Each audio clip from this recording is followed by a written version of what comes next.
Hello, good afternoon, everybody. I'm Dr. Sangeeta. I am practicing endocrinologist at Tanishta's Diabetic Center, Endocrine and Kidney Center as well. My clinic is located at Nagol, and today we'll be discussing very common topic.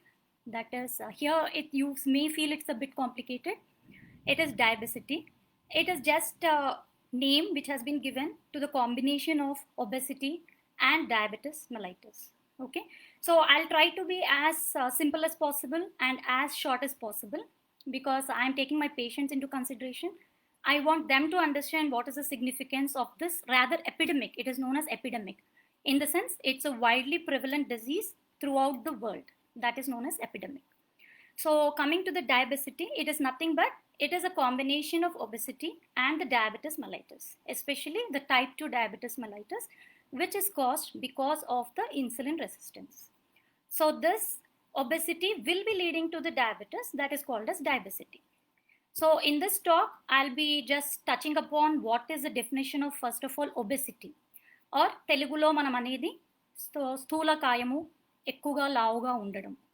What is the definition? What are the various causes? Why is it important? What is the significance of obesity?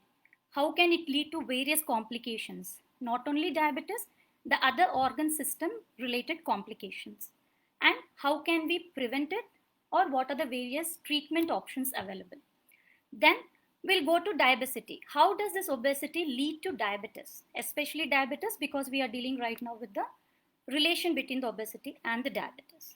Then what are the complications of diabetes if it's associated with obesity? And finally, we'll try to sum up and just a gist of what we have learned today. So coming to obesity. Obesity is nothing but the excessive fat accumulation in the body. A human body is said to have particular amount of fat tissue, muscle tissue and fluid. But if when the fat tissue is in excess, then it becomes pathogenic or it's called as pathological. That is the obesity. Here we'll be discussing only pertaining to the Asian population or the Indian population because the criteria what we take are different in the West and they are different over here. So in our population, one thing first of all we should understand is all of us are more prone to be diabetic. We are diabetic prone population. We have lot of abdominal obesity. So taking this into consideration, the obesity is defined as the waist circumference more than 80 centimeters in females and more than 90 centimeters in males. Similarly, there is something known as BMI, that is body mass index, wherein we try to calculate the weight based on the height of the patient. So here again the criteria differ from the West to the Asian population. We are considered to be obese at the lower BMIs itself. So the normal BMI expected is between 18.5 to 22.9, rather 22.5 also. If it is more than 22.9, we consider you as overweight, and similarly later on as it goes on increasing, obese, very obese and morbid obesity. Now coming to the causes. What are the various causes? And one more way to remember the obesity. For you, like example for the patients, it will be very easy. One more calculation is simple. The height in centimeters minus 100. Let's say an individual is 160 centimeters. So you have to minus 100. So the maximum weight which you can have will be 60 kgs. So your target weight will be somewhere around 58 to 60. So that is the way also you can know whether you are falling into obese category or not. Okay. So now what are the various causes? In the present scenario, that is basically it's because of our lifestyle. What style we are using, that is we have very unhealthy lifestyle. We are forgetting all our healthy habits, that is the dietary pattern, our exercise pattern, everything amounts to your obesity. So the sedentary lifestyle and the disproportion between the calorie intake and the workout or the calories we are spending, that is the most common cause of the obesity.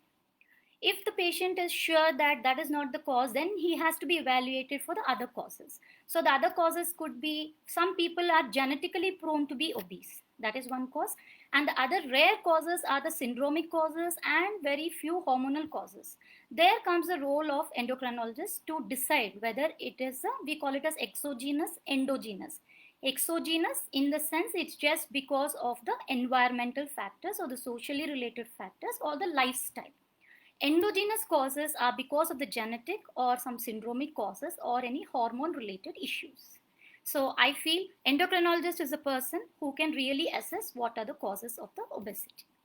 Then the other causes could be same, like example lifestyle, what I was telling you. So it could be stress related. If you take too much of stress, that also can cause obesity. And lack of sleep, or sometimes even age. So some people, what they say see is that though they are trying to exercise a lot, they are not able to lose weight. They are trying to do the diet modifications, they're not able to lose weight. So the what is known as at the younger ages and the recent onset obesity, it's easy to lose weight. Once the weight is for a long time, chronic or long standing weight, or as the age advances, it's difficult to lose weight. So these are few causes. So now why are we so much worried about obesity? Because it leads to various complications. Like example, if you take from head to toe, I can just name a few for you, which are very easy. So psychologically, if you go also, it'll be leading to depression, isn't it? Patients are worried about their form also. Leave alone the health. Most of the times, people are more worried about how they look, but that's not the way to be seen at. Health is more important as far as obesity is concerned. So that is one thing, psychological, that is depression. Then again, the patients can be more prone to strokes in the brain. Then coming onto the lower side, you can be having your obstructive sleep apnea. That is, a patient will be having difficulty in breathing, especially while sleeping. That is because of excess accumulation of the fat again. Again, sometimes they can be having many lung problems are related to the obesity. Then going to the stomach part or the GI tract, heartburn, or what we call as acidity. These people are more prone to such complications. Then going to your reproductive system, especially in the females, the obesity has been linked to the menstrual irregularities as well as the reproductive issues. And even in males, there have been some scenarios wherein they have observed erectile dysfunction also because of this. Then again, coming to the cardiac, you have hypertension, you have lipid problems, you'll be having directly heart attacks. All these are related to your obesity. Other than this, if you go to the cancers, few cancers are also related to your obesity. That is your uterine cancers in female, the breast cancers, the ovarian cancers, and in both the sexes, the colon cancer, prostate cancer in males. These have been shown to be linked to the obesity. Then coming lower down or the musculoskeletal system, your knees. Just imagine whole of the weight is being borne by your knees and the ankles. So obviously these patients are more prone to osteoarthritis. These are the few I could name just going from top to bottom, but there are many side effects of obesity, or in fact what we call as the complications of obesity. This is the reason we should be very very careful, and we should count the calories, and we should think about what are we burning. Are we burning the calories we are consuming or not? So this there comes the importance of your obesity. Then comes how can you treat it or how can you prevent it. So maybe it will become too long. We'll try to go first to diabetes, then after that we'll discuss the treatment of both diabetes as well as obesity together.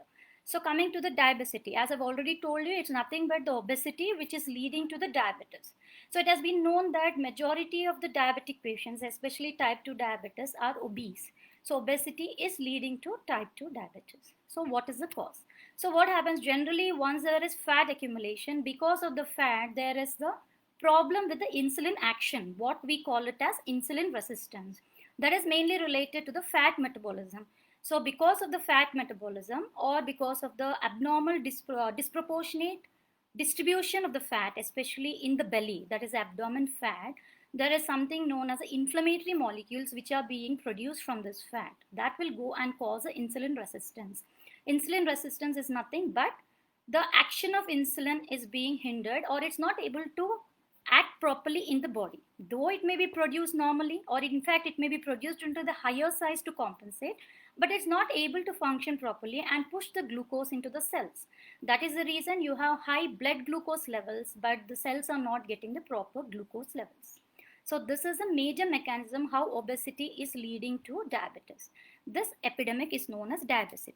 Now, what are the various complications in an obese diabetic patient? So these are same, what we call as diabetic chronic complications and acute complications.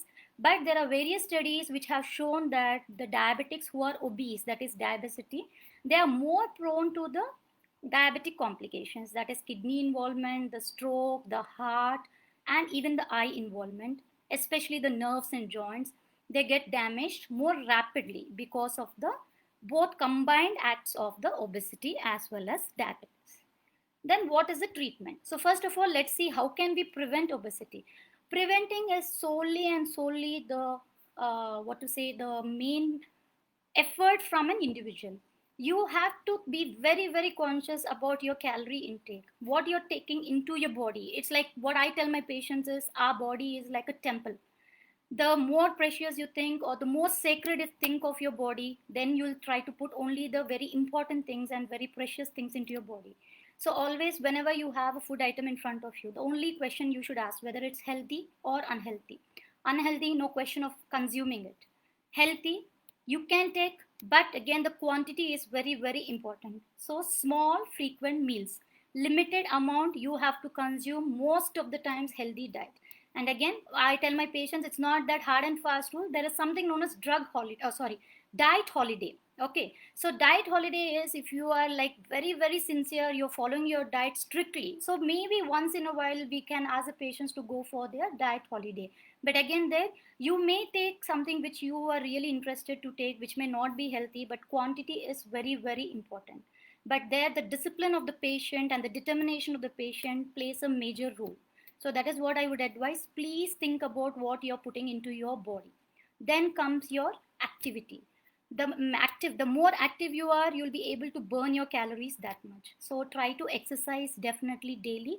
So the recommended activity is 150 minutes per week. But as the obesity increases, that may not be sufficient. That is considered to be the physical activity to maintain or to for the diabetic patients.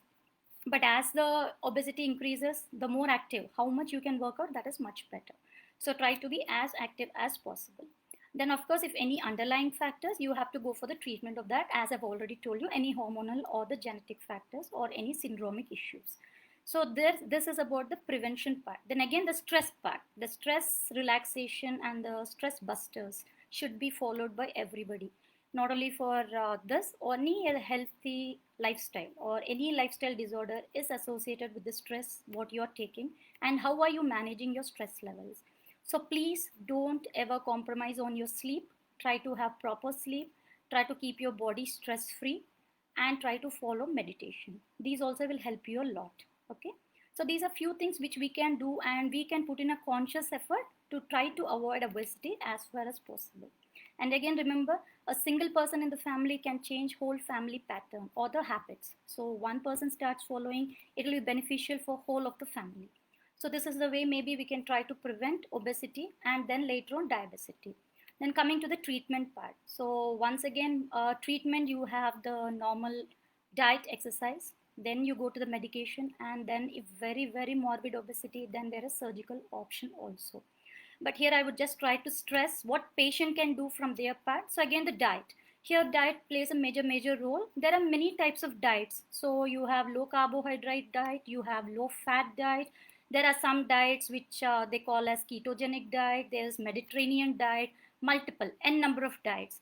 But what I would suggest and I sincerely hope is you should be able to stick to the diet what you are trying to follow. It's not a temporary process, it's not what to say, it's not going to end in short duration. It's something which you have to follow maybe for a number of years also sometimes. So what I would suggest is in your domain or whichever is possible practically for you, please try to follow that diet and please stick to it, because whatever diet you follow, definitely there'll be results provided you do sincerely. And there are studies also which have shown that neither of the diets is having upper hand over the other. Short term, yes, some of the diets are really useful, but on a long term basis, whichever diet patient is able to follow properly and able to stick to it and continue with it, that is going to give you the exact results what is expected. So please try to do your diet properly. And again, whenever you're going for a diet plan, you have to think what is possible, practically possible is very very important. You can't just practice it for short time, again you reduce the weight, go back to your normal previous habits. That's not going to help your body in any way. And having said that, you should again remember